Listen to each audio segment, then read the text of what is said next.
Ladies and gentlemen, there are moments in history when the human spirit is pressed to its limb. It's moments where survival seems impossible, where the sky itself appears to turn hostile, and where the measure of a person is taken not by their circumstances, but by their response to them. Such a moment came when a lone American pilot, flying a Curtiss P-40 Warhawk, found himself facing an overwhelming sight: 64 Japanese aircraft closing in on him from every direction. Imagine it, the roar of engines, the tightening circle of enemy fighters, the sky filled with fire and noise. Most would have accepted fate. Most would have believed the story was over before it began, but this pilot did something unforgettable. And his actions offer us three timeless lessons. Courage is often misunderstood as some rare, almost mythical condition in which the brave feel no fear. We imagine heroes as individuals who step into storms with unshakable calm, who confront danger with a serene and fearless heart. But this romanticized version of bravery is not only inaccurate, it is fundamentally misleading. Real courage does not begin where fear ends. It begins precisely where fear is strongest. It emerges in the moments when the pulse races, when the mind imagines the worst, when the body trembles, and yet, despite all of it, a person chooses to act. To say that courage is the absence of fear is to deny the entire inner struggle that makes bravery meaningful. True courage is the mastery of fear, its taming, its channeling, its transformation into forward motion rather than retreat. Fear is woven into human biology. It is not a flaw. It is a survival mechanism. It warns us of danger, sharpens our senses, and prepares our bodies to respond. But fear becomes a liability when it is allowed to dominate the mind, to paralyze action, or to shrink the boundaries of a person's life. Many people believe they must feel fearless before they can pursue their dreams, assert themselves, take risks, or stand for what they believe in. So they waiting for their doubt to fade, for their anxiety to quiet down, for their fear to evaporate. But fear does not vanish with time. In fact, waiting often strengthens it. Fear grows in silence and expands in stillness. What dissolves fear is not avoidance but engagement. It is the decision to move toward the thing that scares you rather than away from it. Mastering fear does not mean eliminating it. It means reorganizing the internal hierarchy so that fear no longer occupies the throne.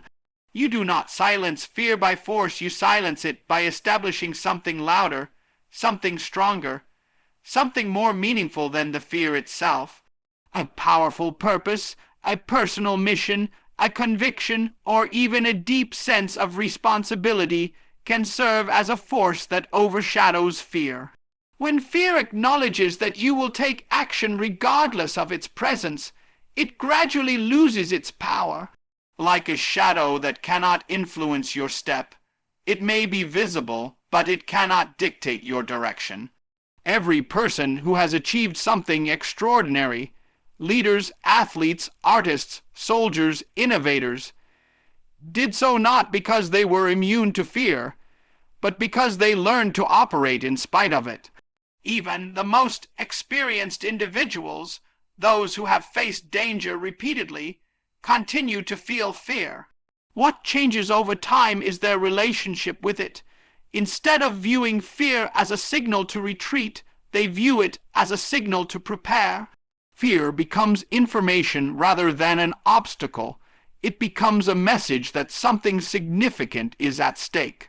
And when something is at stake, movement becomes necessary. One of the most destructive myths is that fear is the enemy of success. Fear itself is not the enemy. Submission to fear is. When you treat fear as proof that you are incapable or undeserving or unprepared, you allow it to shrink your identity.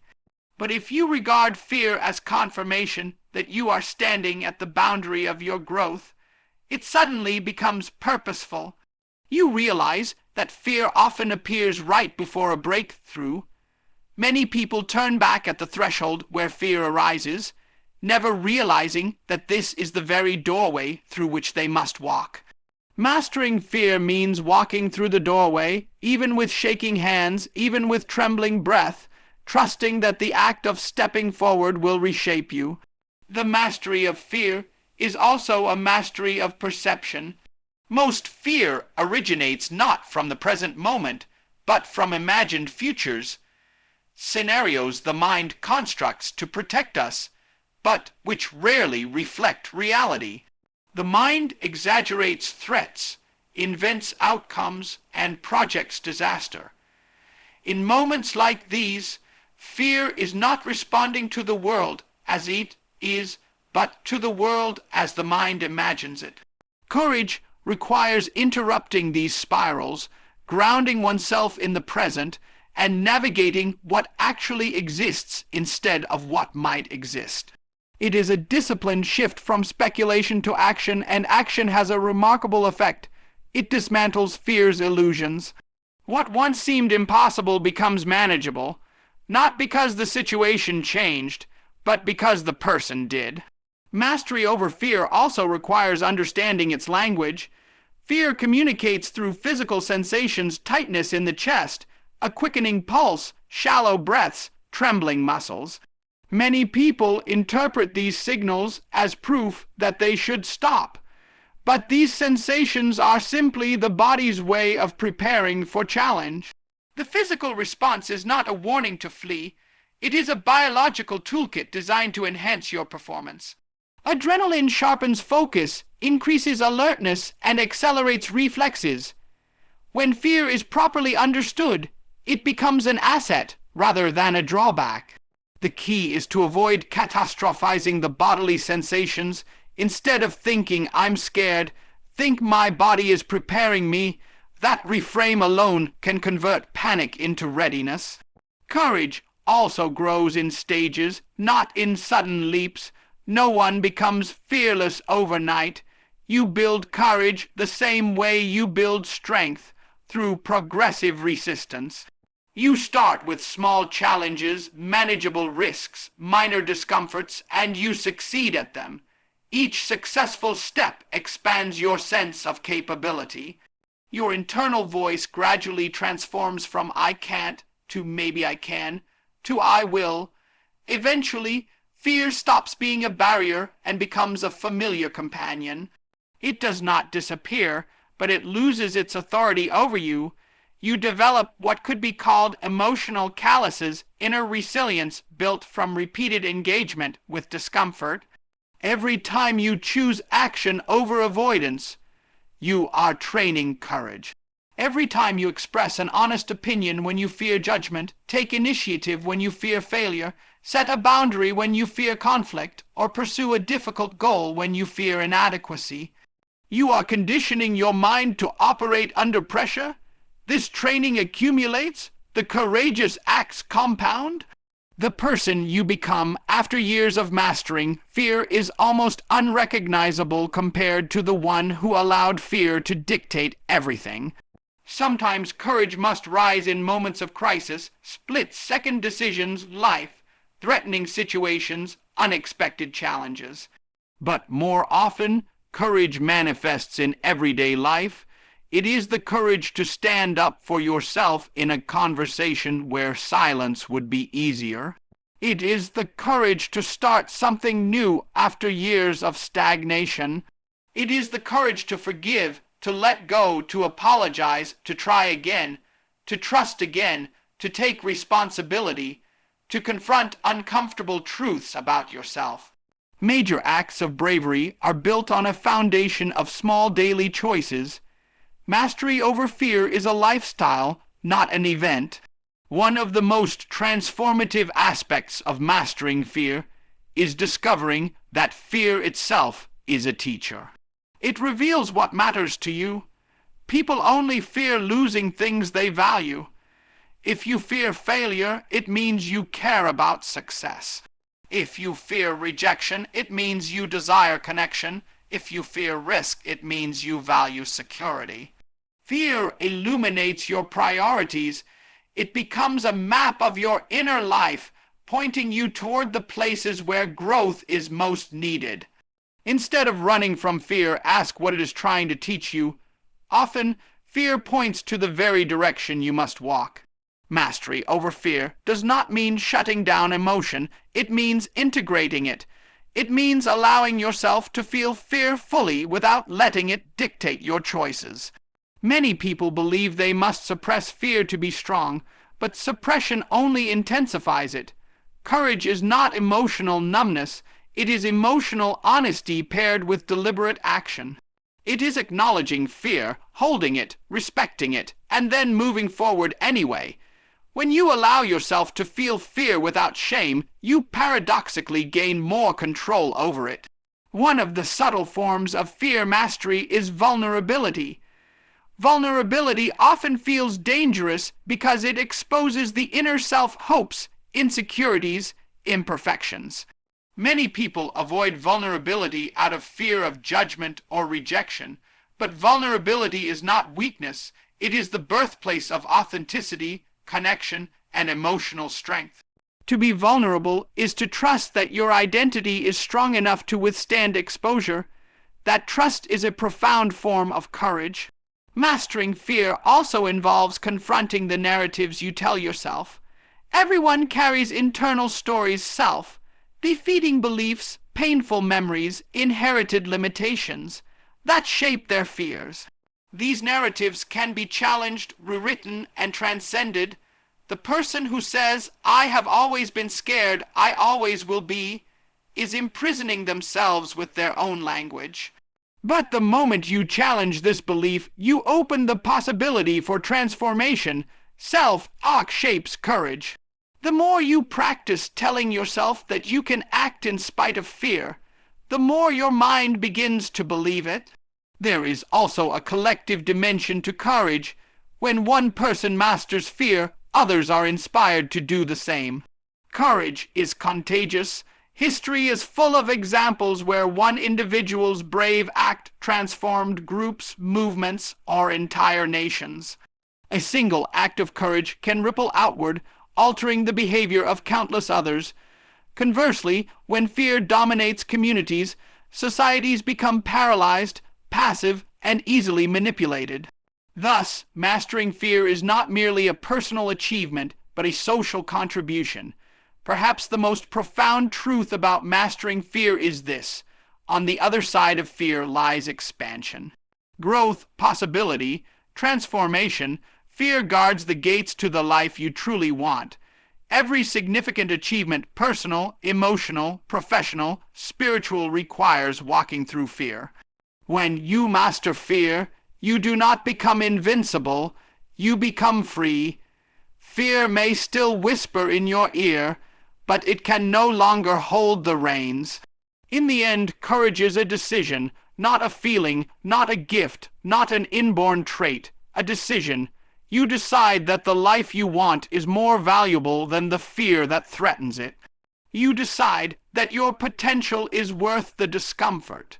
You decide that fear will no longer be the governing authority in your life.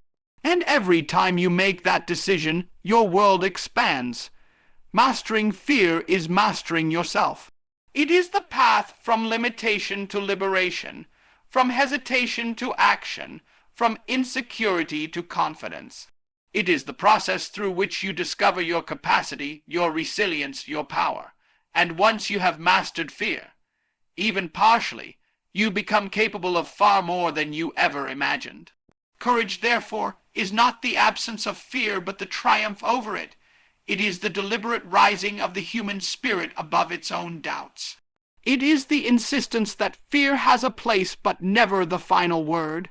And as long as you continue to move in the presence of fear, you will continue to grow, to become, and to transform into the strongest version of yourself. When people say that innovation appears when tradition fails, they are not dishonoring tradition. They are acknowledging a deep and ancient truth about human progress.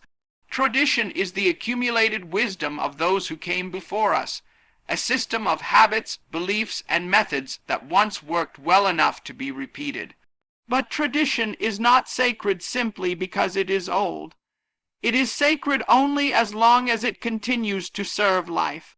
And when life changes, when the landscape shifts, when old methods begin to crack under new pressures, then tradition, no matter how revered, can become a cage. It can limit perception, trap creativity, stunt courage, and prevent individuals and societies from adapting to new reality. Innovation emerges not out of convenience, but out of necessity. It rises from the tension between what once worked and what no longer does. It is the courageous leap into uncertainty when comfortable patterns start to fail. Innovation rarely announces itself with fanfare. It usually begins as a quiet but unsettling question in the mind. What if this doesn't work anymore? What if the old way cannot carry us forward? What if there is something we are missing simply because we have never looked beyond the familiar? Tradition shields us from chaos, but it can also blind us to opportunity. When a person blindly clings to tradition, they risk mistaking habit for truth and repetition for wisdom. This is why so much innovation throughout history came from outsiders. The uninvited thinker, the young apprentice, the overlooked engineer, the marginalized voice, someone whose relationship to tradition was distant enough for them to question it. Every major breakthrough begins with a moment when an individual stops expecting yesterday's tools to solve today's problems. It might be a pilot facing overwhelming odds, a scientist confronting a mystery, an artist refusing to repeat stale patterns, or an ordinary person simply trying to make sense of an unexpected obstacle. The spark of innovation exists within everyone, but it rarely lights up until life presses hard enough that clinging to the old becomes more painful than stepping into the new. Innovation is not only about technology, it is a psychological revolution. Before a person invents something new, they must first develop the inner ability to discard something old. An assumption, a fear, a rule, a belief system, a way of seeing the world. The mind must break its own boundaries before the world can follow. When tradition fails, it forces this inner break. The discomfort it brings is not a sign of defeat, but the first necessary crack in the shell of outdated patterns. That crack is where creativity enters. If we look closely at our own lives, we notice that innovation happens in small, private moments long before it becomes visible to others.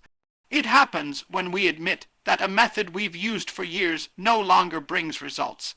It happens when we look at our relationships and realize that repeating old behaviors is destroying growth. It happens when we stop blaming our circumstances and instead ask, how else can I approach this problem? How else can I use my mind? What am I capable of that I have never attempted? Innovation is born the moment a question becomes louder than our fear of change. Fear is the greatest protector of outdated traditions. It convinces people that the known, no matter how dysfunctional, is safer than the unknown. But true innovation begins with the courage to challenge that fear. It is not reckless rebellion, it is a deliberate reevaluation. When a person looks at a failing tradition with honest eyes, they begin to see that clinging to it is more dangerous than letting it go. At this point, innovation transforms from an abstract ideal into an urgent necessity. Innovation is also a response to pressure. Throughout history, some of the most remarkable breakthroughs came during times of crisis, war, disease, economic collapse, environmental change, situations where tradition became insufficient. Under pressure, people stop relying on what should work and start paying attention to what actually works. The imagination activates in ways that calm, predictable conditions rarely inspire. This does not mean crisis is desirable. It means crisis exposes the weakness of tradition more quickly than stability does. But innovation does not always arise in grand, dramatic situations. Sometimes tradition fails in the quietest ways. A writer finds old techniques no longer express the depth of their evolving voice. An athlete realizes traditional training strategies are breaking their body instead of strengthening it. A parent discovers that the discipline methods they inherited from their own upbringing no longer reach their child. A leader recognizes that old management models are choking the creativity of their team. In these moments, innovation becomes a deeply personal act. It is the decision to step off the script that life handed you and write your own. To innovate, a person must embrace humility. There must be a willingness to admit, I don't know everything, the old way might not be the best way. There might be a better solution I have never considered. This honesty is not weakness, it is strength. Tradition often tempts people into pretending they know more than they actually do. Innovation requires the opposite, the courage to explore questions without guaranteed answers.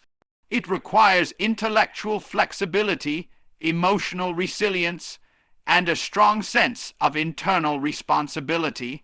One of the fascinating qualities of innovation is that it almost always begins as a small deviation, a subtle adjustment, a curious experiment, a harmless trial. At first, it might seem insignificant, but that small deviation can grow into a powerful shift if nurtured consistently. Simply changing one assumption can unlock an entirely new set of possibilities. The moment a person refuses to accept tradition as destiny, they open themselves to a dimension of life where creativity becomes a constant companion. Innovation also demands persistence. New ideas rarely succeed immediately. People often resist them because they threaten the comfort of the known. Society sometimes mocks, punishes, or ignores innovators until the results become undeniable. This is why innovation is as much about courage as it is about intelligence. The innovator must withstand skepticism, failure, and isolation. They must navigate the difficult balance between being open to feedback and staying true to their vision. Tradition carries the weight of familiarity. Innovation carries the burden of proving itself. But when innovation finally takes shape, when it begins to show results that the old ways could never achieve, it becomes a new tradition. This evolution is natural and necessary. The cycle continues. Innovation becomes tradition. Tradition eventually fails, and a new wave of innovation emerges. This is the rhythm of human progress. Nothing stays permanent. The systems that serve us today will eventually reach limits. When they do, it will be the thinkers, the creators, the courageous few who once again question what everyone else accepts. They are the ones who keep humanity moving forward. Innovation requires imagination, but it also requires observation. Many people miss opportunities to innovate because they are not paying close attention to the signals of failure. They assume difficulties are temporary or that repetition will eventually bring success. But innovation begins when a person stops rationalizing the failure of tradition and faces it honestly. Instead of forcing a broken method to work, they ask, what is this failure trying to teach me? What new direction is it pointing toward? Failure is not a dead end, it is a signpost. In every field, science, art, technology, leadership, education, psychology, the pattern is the same. Whenever tradition becomes rigid, innovation becomes necessary. Whenever the old rules stop producing the desired results, new rules must emerge. Those who cling to the old get left behind. Those who adapt thrive, and it is important to remember that innovation is not a betrayal of the past. The greatest innovators often respect tradition deeply. They study it, understand it, absorb its strengths, but they do not become prisoners of it. They see tradition as a foundation, not a fortress. They honor the wisdom of their predecessors while still daring to step beyond the boundaries those predecessors could not see. In this way, innovation becomes a bridge between the past and the future. Innovation also reflects the growing capacity of the human mind. As our experiences evolve, our perceptions shift. We begin to recognize patterns we once overlooked. We develop new insights, new motivations, new emotional and intellectual tools. The mind itself becomes more capable of innovation because it refuses to remain still. Tradition tries to freeze the world into a single shape. Innovation acknowledges that the world is always moving. On a personal level, innovation is inseparable from growth. When tradition fails in your life, when the methods you once used to cope, to succeed, or to communicate no longer bring results, it is not a tragedy, it is an invitation. Life is urging you to evolve. Innovation becomes the mechanism through which you step into a higher version of yourself. It pushes you to refine your thinking, expand your imagination, and trust your ability to navigate the unknown. Innovation is the doorway to self-renewal. It is also a powerful antidote to stagnation. Stagnation happens when people repeat the same behaviors expecting different results. Innovation breaks this cycle. It forces fresh movement. It pushes the mind into active engagement with reality. It wakes a person up. When tradition collapses, innovation fills the void with possibility. The unknown transforms from something feared into something exciting, a territory of exploration. Ultimately, innovation is about responsibility. It is the understanding that if something is failing, you must be the one to find a new way. You cannot wait for tradition to repair itself. You must step into the role of creator. This responsibility is both empowering and daunting. But it is the gateway to true mastery over your life. Innovation grants you the authority to shape your destiny rather than inherit one. And so, when tradition fails, do not despair. Do not cling harder to the old. Instead, listen to the silence between the collapsing pieces. In that silence lies the birth of something new. The most remarkable transformations emerge not in times of comfort, but in moments when the old system can no longer sustain growth. Innovation becomes the natural response of a mind refusing to be limited. It is the declaration that human potential is always greater than the structures it once created. Innovation appears when tradition fails because human beings are not designed to be static. We are designed to adapt, imagine, create, and rise. The failure of tradition is not an ending. It is the moment the mind awakens. History often appears to be shaped by vast forces, empires rising, economies collapsing, armies marching, nations drifting into conflict. But when you look closer, you discover that behind many decisive moments stands a single individual whose quiet or fiery resolve altered everything. The idea that one person can change the course of history is not merely poetic optimism. It is a reality demonstrated time and time again. And most of the time, that resolve does not emerge from extraordinary talent, privilege, or brilliance.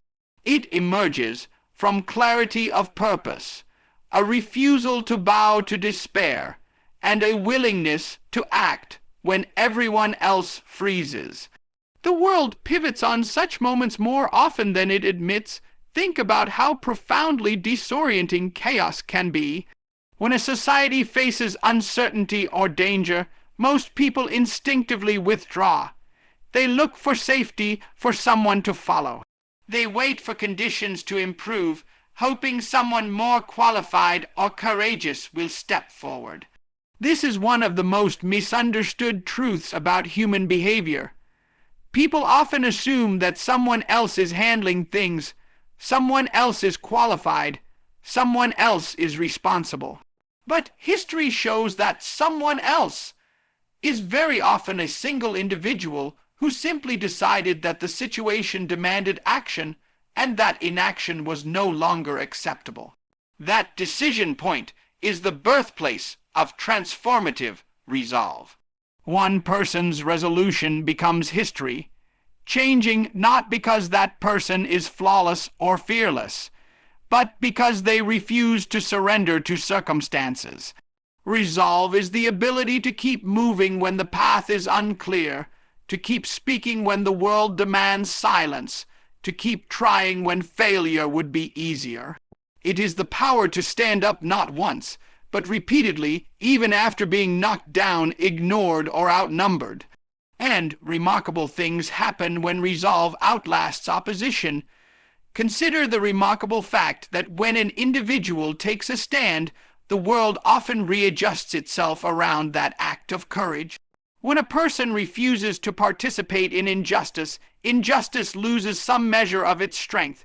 When someone insists on creating a new path, that path becomes available to others. When one voice breaks silence, silence fractures everywhere. History is full of examples, but beyond the famous figures, leaders, inventors, rebels, explorers, there are countless unnamed individuals whose decisions shaped families, communities, and generations. Their resolve may not be recorded in textbooks, but its consequences ripple outward, defining the lives of hundreds or even millions. The power of resolve is most visible in moments when surrender seems rational. When every struggle appears futile, when defeat feels inevitable, when the world mocks the individual's belief that something better is possible, that is precisely when resolve becomes revolutionary. It says, I refuse to accept the world as it is. That refusal is not fantasy or delusion, it is the seed of progress. Every meaningful leap humanity has ever made began with such a refusal. Someone looked at an entrenched system, an unwinnable battle, an impossible challenge, and said, no, this will not stand. Resolve is also infectious. One person's determination can ignite others who have been waiting for a spark. People rarely admit how much they rely on the courage of others to unlock their own potential. When someone steps forward decisively, it exposes the fact that courage is possible. It dissolves the illusion that change requires permission. It transforms spectators into participants. That is why history repeatedly shows that movements with millions of supporters often begin with one person who finally said enough. Their stance becomes a lighthouse for others lost in the fog. Yet the world often misunderstands the nature of resolve. It imagines heroic moments, dramatic speeches, last stands, bold declarations. But in truth, resolve is built in small, quiet decisions long before it erupts into public transformation. It is built when someone chooses honesty over convenience, effort over ease, growth over comfort. It is built in daily acts of resilience, rising after failure, correcting mistakes, apologizing, learning, pushing forward. When these habits accumulate, they form a kind of internal backbone that does not bend easily. Then, when a crisis arrives, the person does not suddenly become brave. They simply reveal the courage they have been building all along. Another essential dimension of resolve is understanding that the world rarely presents perfect conditions for acting. People often delay action, waiting for the ideal moment, the ideal resources, the ideal support, but those perfect conditions never come. History's most defining acts were done under pressure, uncertainty, and imperfect circumstances. One person's resolve matters precisely because it emerges when solutions are unclear, when resources are minimal, when the odds are punishing. It is easy to act when everything favors you. What changes the world is acting when nothing does. Resolve also reshapes identity. The moment a person decides to take responsibility for changing something, whether within themselves or in the world, they stop seeing themselves as powerless. They begin to recognize their capacity to influence outcomes. This shift in self-perception is profound. The world tends to label people as ordinary, but resolve reveals that there is no such thing as ordinary when someone is committed.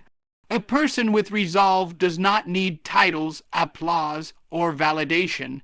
Their authority comes from purpose, not permission. This is why one resolved individual can outperform or outmaneuver institutions with far greater resources. Institutions rely on rules, structure, and collective movement, but a single individual driven by unwavering purpose can act faster, innovate more boldly, and adapt without hesitation. History shows again and again that institutions often freeze in crisis, while individuals improvise.